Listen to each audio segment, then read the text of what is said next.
এই নিউ ইয়ারের রাতে পুচকিকে নিয়ে পড়ছি মুসিবতে। হ্যাপি ভালোবাসা দিবস শিফু। ভালোবাসা দিবস মানে বুঝলাম না তো। আরে পাগল গাধা গরু ছাগল, যে কোনো ছুটির দিনই তো তোমার কাছে ভালোবাসা দিবসের মতো। কারণ তুমি ছুটি পেলে তো গার্লফ্রেন্ডের সাথে দৌড় দাও। আন্দাজে কথা বলো না তো, হুদাই পেঁচার পারো সবসময়।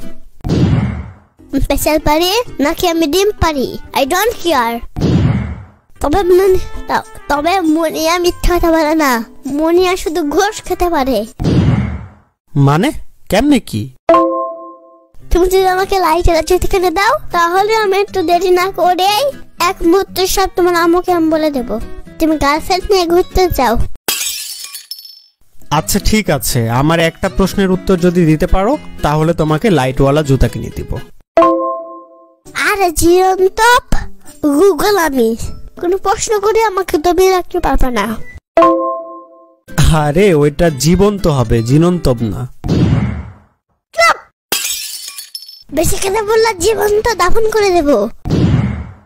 আচ্ছা যাই হোক, তোমার প্রশ্নটা হলো নিউ ইয়ারে আকাশে আতশবাজি আর মাটিতে পটকা ফোটায় কেন?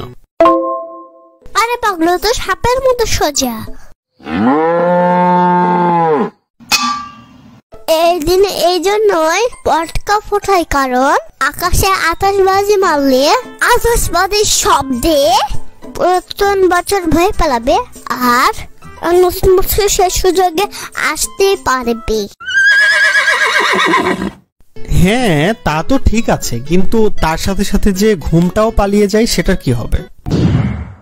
একদম কম করবা, একদিনের অত্যাচারে অতিষ্ঠ হয়ে গেলাম।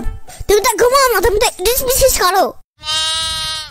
ধুর চুপ করো তো, সব সময় হুদাই পেঁচাল পারো। সত্য কথার ভাব নাই, তাই এখন আমি আইসক্রিম খাই, যে দৃষ্টি সুবাসীন আর কোনো আমার আপত্তি নেই।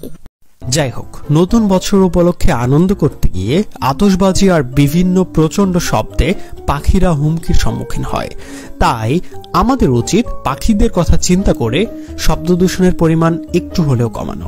না, পাশে সবুজ ছেলেটা একদম ভালো না।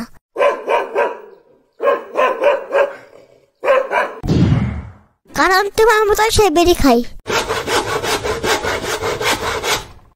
পাশের বাসার শুভর নামে একদম বদনাম করবা না, ছেলেটা অনেক ভালো আর আমিও অনেক ভালো। আমরা তোমার মতো ফিডার খাই না আর বিছানা ভরে মুতু করি না।